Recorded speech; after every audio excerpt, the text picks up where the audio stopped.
Assalamualaikum warahmatullahi wabarakatuh. Perkenalkan, nama saya Rahmat Ramadhani dari kelas Penjaskes Rek H angkatan 2018 dengan NIM 183104266. Di sini saya akan menjelaskan tentang paradigma pendekatan dan juga jenis penelitian dalam tugas metodologi penelitian, dan akan membawakan dua materi, yaitu paradigma penelitian dan juga pendekatan penelitian. Baik, kita masuk kepada materi yang pertama, itu adalah paradigma penelitian. Istilah paradigma pertama kali digunakan oleh Thomas S. Kuhn tahun 1970 dalam buku The Structure of Scientific Revolution. Secara epistemologi, paradigma berasal dari bahasa Yunani, yaitu paradigma, yang berarti pola. Paradigma adalah suatu cara pandang, cara memahami, cara menginterpretasi suatu kerangka pikir, set dasar keyakinan yang memberi arah pada tindakan. Dalam dunia ilmu pengetahuan dikenal dua paradigma, yaitu positivistik dan juga paradigma interpretif. Paradigma positivistik adalah suatu paradigma yang menganggap bahwa ilmu didasarkan pada hukum-hukum dan prosedur-prosedur yang baku. Ilmu dianggap bersifat deduktif, berjalan dari hal yang umum dan abstrak menuju yang konkret dan spesifik. Ilmu dianggap bersifat nomentik, yaitu didasarkan pada hukum kasual yang universal yang melibatkan sejumlah variabel. Paradigma positivistik pada gilirannya melahirkan pendekatan kuantitatif. Paradigma interpretif adalah suatu paradigma yang menganggap bahwa ilmu bukan didasarkan pada hukum atau prosedur baku. Setiap gejala peristiwa bisa jadi memiliki makna yang berbeda. Ilmu dianggap bersifat induktif, berjalan dari yang spesifik dan konkret menuju yang umum dan abstrak. Ilmu ideografis artinya ilmu mengungkapkan realitas melalui simbol-simbol dalam bentuk deskriptif. Menurut Sugiono, paradigma penelitian diartikan sebagai pola pikir yang menunjukkan hubungan antar variabel yang akan diteliti. Hubungan antar variabel tersebut harus dapat menjawab jenis dan jumlah rumusan masalah peneliti.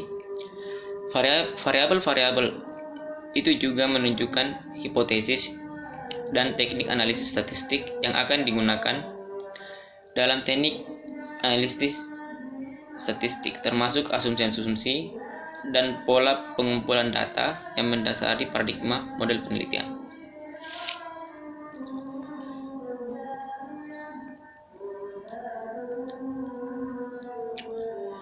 Dengan memahami paradigma ilmu, kita akan melihat bahwa setiap pendekatan, baik kuantitatif maupun kualitatif, memiliki cara berpikir sendiri dan dengan cara masing-masing. Tersebut memberikan manfaat bagi pembangun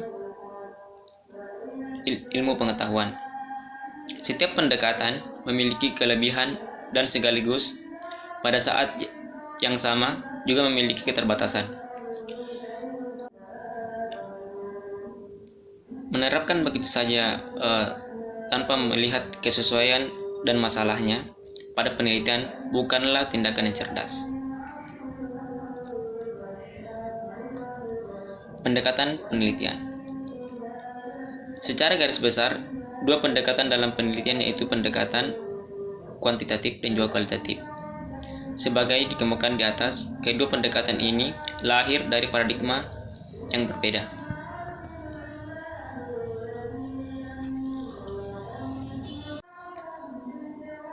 Pendekatan kuantitatif, harus diakui bahwa pendekatan kuantitatif memang memberikan warna terbesar dalam perkembangan ilmu keolahragaan. Bagaimana seorang peneliti mengkaji denyut nadi maksimal untuk kemudian menentukan dosis latihan. meneliti kandungan asam laktat, mengukur kecepatan dan kekuatan otot. Semua itu adalah contoh-contoh penelitian dengan pendekatan kuantitatif. Dr. Heath dari Harvard Medical School tahun 1861, peneliti pertama di bidang olahraga juga dilakukan dengan pendekatan kuantitatif, yaitu mengukur kekuatan otot tangan dengan menggunakan chip-ups.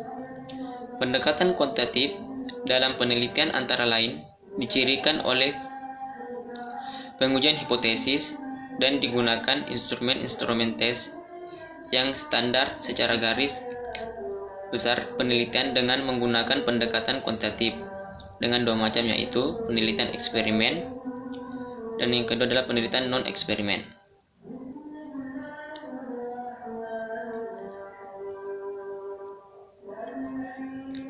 Penelitian eksperimen adalah suatu penelitian yang dilakukan secara ketat untuk mengetahui hubungan sebab akibat di antara variabel-variabel. Salah satu ciri pokok dari penelitian eksperimen adalah adanya perlakuan yang diberikan kepada subjek penelitian.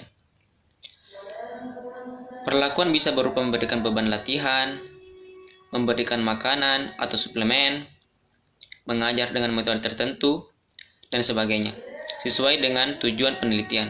Sebagai contoh, jika seorang peneliti ingin meneliti tentang pengaruh latihan beban terhadap peningkatan kekuatan otot tungkai, maka dengan cara tertentu peneliti menentukan kelompok eksperimen dan kelompok kontrol. Selanjutnya yang kedua, yaitu adalah penelitian non-eksperimen. Adalah suatu penelitian di mana peneliti sama sekali tidak memiliki kesempatan untuk memberikan perlakuan atau melakukan manipulasi terhadap variabel yang mungkin berperan dalam munculnya suatu gejala, karena gejala yang diamati telah terjadi. Sebagai contoh, seorang peneliti ingin meneliti bagaimana dampak kebiasaan merokok terhadap keluhan kesehatan.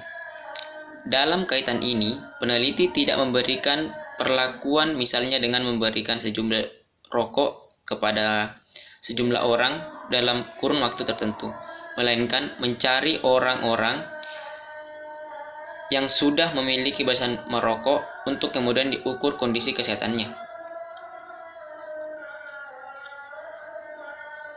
Kita masuk lagi kepada pendekatan kuantitatif. Sesungguhnya tidak semua kejadian dan fenomena dalam olahraga bersifat kuantitatif, dan oleh karenanya harus diselesaikan dengan pendekatan kuantitatif. Banyak masalah yang justru lebih efektif bila diselesaikan dengan pendekatan kuantitatif. Apalagi objek amatan ilmu olahraga pada hakikatnya adalah perilaku gerak manusia, di mana perwujudan terjadi interrelasi antara faktor-faktor yang kasat mata, observable, dan tidak kasat mata, seperti dimensi kejiwaan. Jika dalam penelitian kuantitatif, peneliti lebih tertarik pada hal-hal yang bersifat umum, seperti bagaimana rata-rata prestasi belajar mahasiswa VOK, maka dalam penelitian kualitatif, penelitian lebih tertarik pada hal yang lebih spesifik, seperti mengapa si A berprestasi rendah dan sedangkan si B dapat prestasi yang tinggi. Fenomena itulah yang kemudian dikaji lebih dalam oleh peneliti hingga ditemukan jawaban dan persoalan tersebut.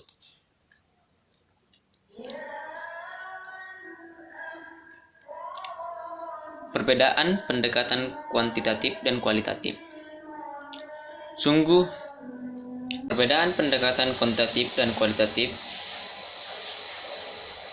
Pendekatan kuantitatif dekat dengan asumsi-asumsi positivistik. Tidak berarti pendekatan kuantitatif identik dengan positivistik. Demikian juga dengan penelitian kualitatif, tidak selalu identik dengan cara berpikir interpretatif dan juga fenomenologis. Prinsip berpikir positivistik dalam mengambil kesimpulan, misalnya ketika penelitian menggunakan cara kaku kerangka teori memasukkan semua data ke dalam kerangka tersebut.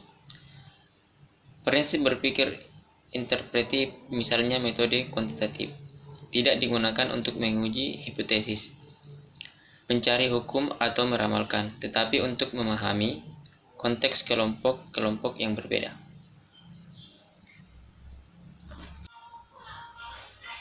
Menurut Creswell, melihat perbedaan tersebut mencoba menggabungkan kedua pendekatan tersebut dalam penelitian dengan mengusulkan 3 metode, yaitu 1. Model 2 tahap. Pada model ini, penelitian melaksanakan kedua metode secara terpisah, tetapi dalam satu rangkaian penelitian. Kelebihan model ini adalah bahwa kedua pendekatan dapat dipisahkan secara jelas. Yang kedua adalah model dominan kurang dominan. Pada model ini penelitian menggunakan 2 metode, yaitu metode yang satu lebih dominan dibandingkan metode yang lain. Misalnya, seorang peneliti melakukan penelitian dengan metode kuantitatif, mulai dari awal sampai dengan akhir. Selanjutnya, ia menggunakan wawancara untuk melengkapi datanya. Dalam contoh tersebut, metode kuantitatif dominan, sementara metode kualitatif kurang dominan. Yang ketiga adalah model campuran. Model ini, peneliti menggunakan kedua metode secara terintegrasi. Menurut Creswell, desain inilah yang paling krusial, dalam arti jika tidak dilakukan secara cermat, justru lebih banyak menimbulkan kebingungan bagi mereka yang membaca penelitian. Selanjutnya, dalam teknik pengumpulan data dapat dilakukan dengan 2 cara, yaitu teknik pengumpulan data kuantitatif dan juga kualitatif. Graham dan Bell.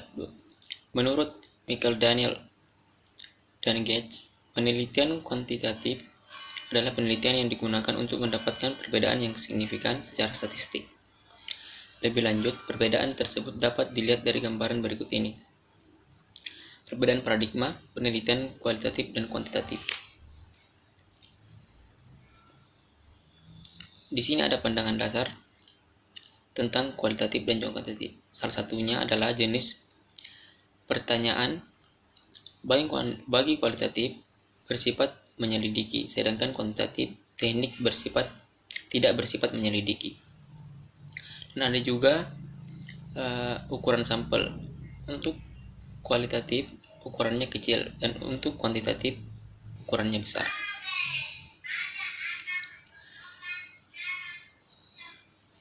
Selanjutnya kita masuk kepada jenis-jenis penelitian dalam olahraga. Ada banyak masalah dalam pendidikan jasmani dan olahraga, dan mungkin setiap jenis masalah memerlukan cara pemecahan yang berbeda. Penelitian dalam olahraga dapat dikelompokkan dalam 3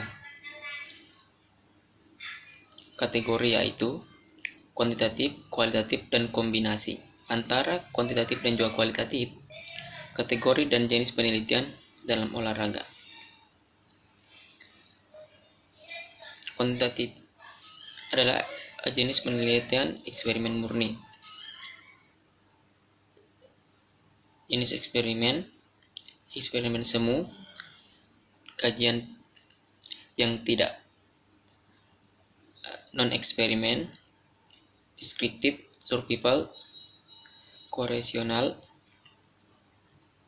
Sedangkan kualitatif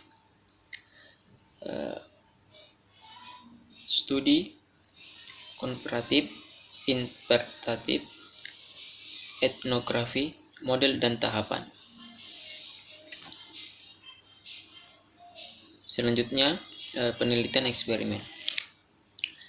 Penelitian eksperimen adalah penelitian yang dilakukan secara ketat untuk mengetahui hubungan sebab akibat di antara variabel-variabel.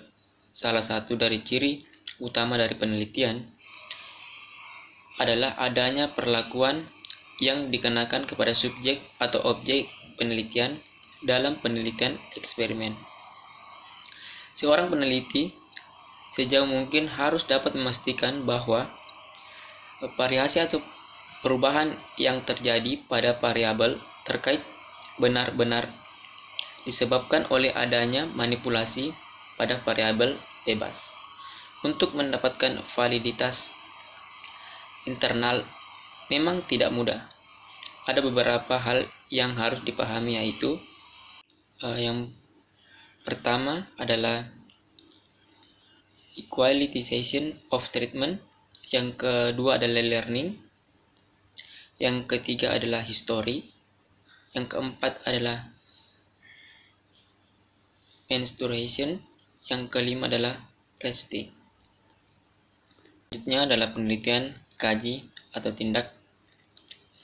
Penelitian kaji tindak yang pada aturan tertentu juga sering disebut penelitian tindak kelas PTK adalah proses penelitian bersiklus yang bertujuan untuk memperbaiki kualitas pembelajaran di kelas secara berkelanjutan. Dari hasil yang didapati kemudian ditindaklanjuti untuk mendapatkan hasil yang lebih optimal dan memuaskan. Contoh siklusnya seperti yang di samping.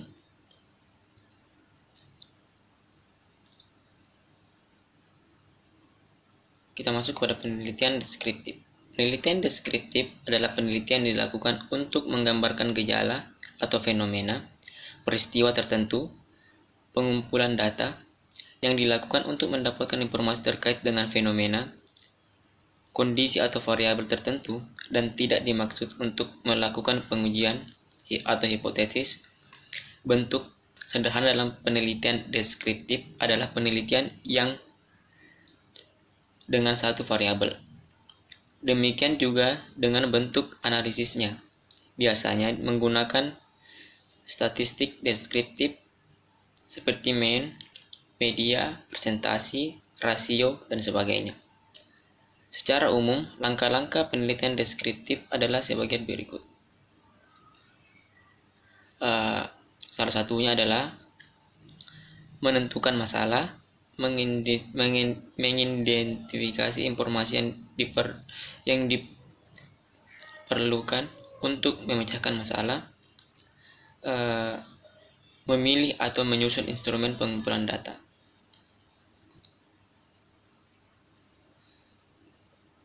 Penelitian survei.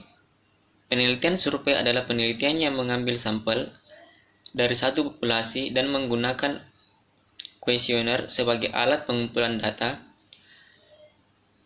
Kuesioner berisi jumlah pernyataan yang harus dijawab oleh responden.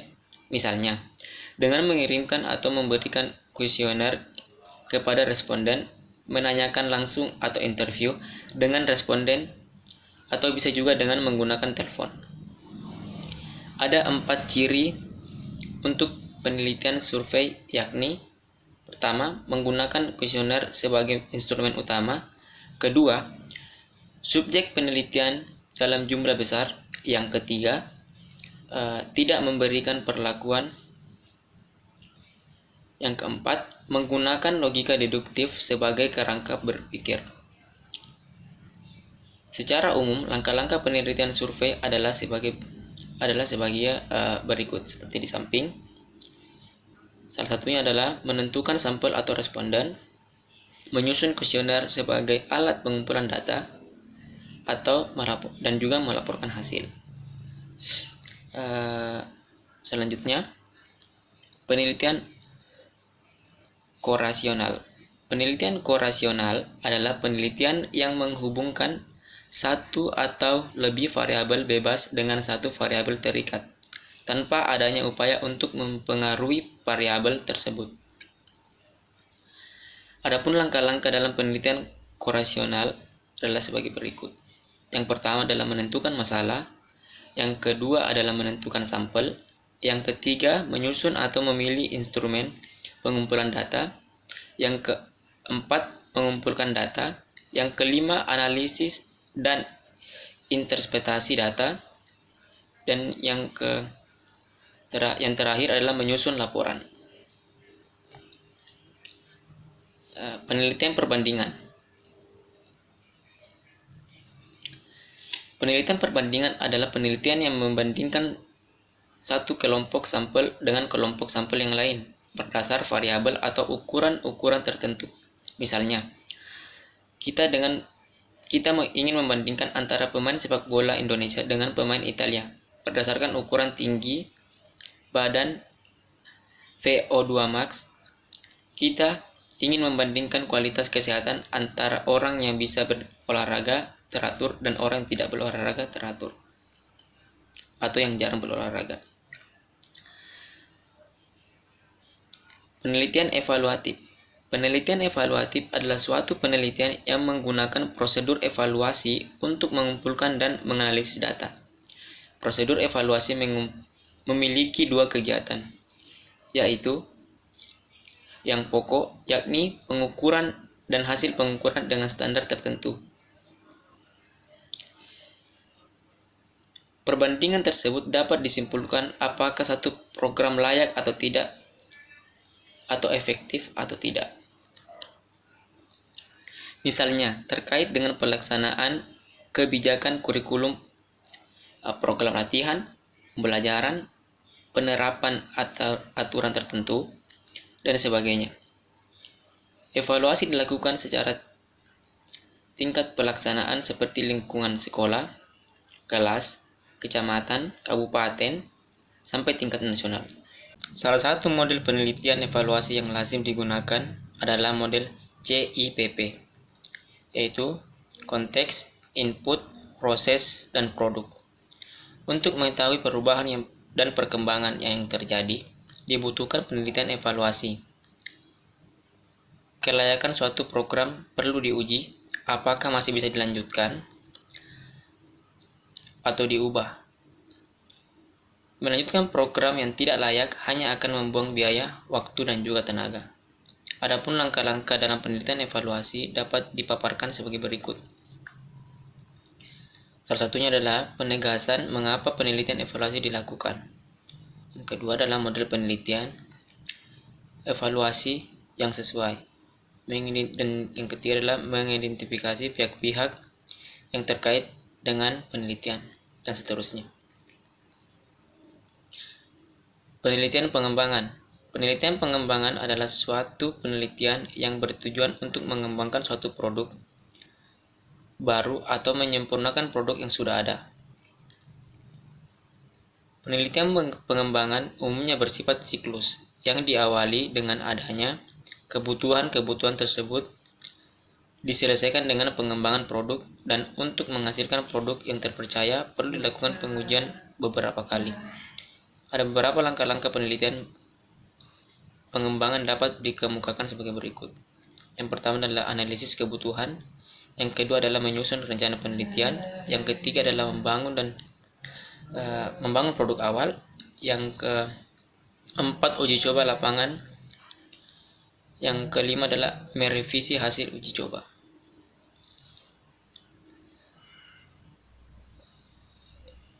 Yang keenam uji coba lapangan, yang ketujuh penyempurnaan hasil uji coba, yang kedelapan uji pelaksanaan lapangan, yang kesembilan penyempurnaan produk akhir, yang kesepuluh adalah melaporkan hasil. Penelitian kualitatif.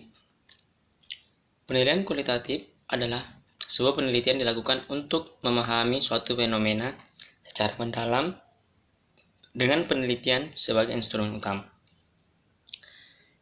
Prosedur penentuan subjek penelitian kualitatif relatif berbeda dengan penelitian kuantitatif. Dalam penelitian kualitatif, mungkin saja subjek penelitian hanya satu, atau dengan rumus N sama dengan 1, yang dipilih secara purposif. Dari sini, penelitian sampai pada kesimpulan yang kemudian ditulis sebagai judul jurnal.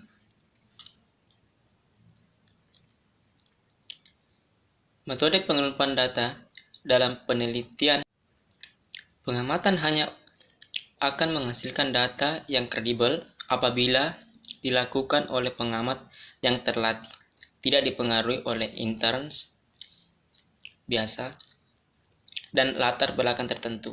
Pengamatan terdiri dari pengamatan biasa, pengamatan terkendali, dan pengamatan terlibat. Pengamatan biasa mengharuskan peneliti sebagai pengamat murni. Dalam arti peneliti tidak boleh terlibat dalam hubungan emosional dengan sasaran yang akan diamati. Yang kedua, pengamatan terkendali pada dasarnya sama dengan pengamatan biasa, yakni peneliti tidak terlihat dalam emosional. Hanya saja dalam pengamatan terkendali, peneliti melakukan intervensi terhadap pelaku dan setting pengamatan. Yang ketiga adalah pengamatan terlibat. Memerlukan kehadiran peneliti secara penuh, dan karena itulah hubungan sosial dan emosional perlu dijalani antara peneliti dan juga yang diteliti. Wawancara adalah percakapan atau tanda tanya dan jawab yang diarahkan untuk mencapai tujuan tertentu. Metode ini dipilih apabila peneliti ingin memperoleh informasi kepada individu berkenaan dengan topiknya yang diteliti. Wawancara terdiri dari wawancara bebas, wawancara dengan pedoman yang umum, dan wawancara dengan pedoman standar. Wawancara bebas adalah proses wawancara didasari pada sepenuhnya pada perkembangan pertanyaan secara spontan dalam interaksi alamiah. Wawancara dengan pedoman umum yaitu semi terstruktur. Peneliti dilengkapi dengan pedoman wawancara secara garis besar terkait dengan substansi yang akan ditanyakan. Wawancara yang ketiga adalah wawancara dengan pedoman standar terstruktur. Pedoman wawancara ditulis secara terrinci, lengkap dengan rangkaian pertanyaan. Jenis penelitian ini secara singkat juga diuraikan di depan. Yang ingin dikemukakan pada bagian ini adalah bagaimana proses analisis data dilakukan. Yang pertama adalah hasil wawancara atau observasi interaksi dalam bentuk yang mudah dibaca. Yang kedua, transkrip yang telah ditentukan ukurannya dibaca dengan cermat dan berulang-ulang. Yang ketiga, mengidentifikasi mana dari serangkaian peristiwa hasil wawancara atau observasi merupakan rujukan dari konsep atau tema tersebut. Yang keempat, menemukan kata kunci dari peristiwa-peristiwa yang teridentifikasi. Yang kelima, melakukan interpretasi kata kunci berdasar rujukan yang relevan. Yang keenam, setelah melakukan serangkaian proses di atas, untuk tiap-tiap transkrip kemudian disusun tema-tema dan kategori-kategori sehingga menampilkan pola-pola antar kategori tersebut. Untuk memberikan ilustrasi bagaimana proses analisis dan interpretasi data dilakukan, akan diberikan contoh yang diambil dari transkrip hasil wawancara dengan salah satu atau seorang atlet bulu tangkis. Peneliti bertujuan untuk mengungkap kualitas pribadi atlet yang berprestasi tinggi.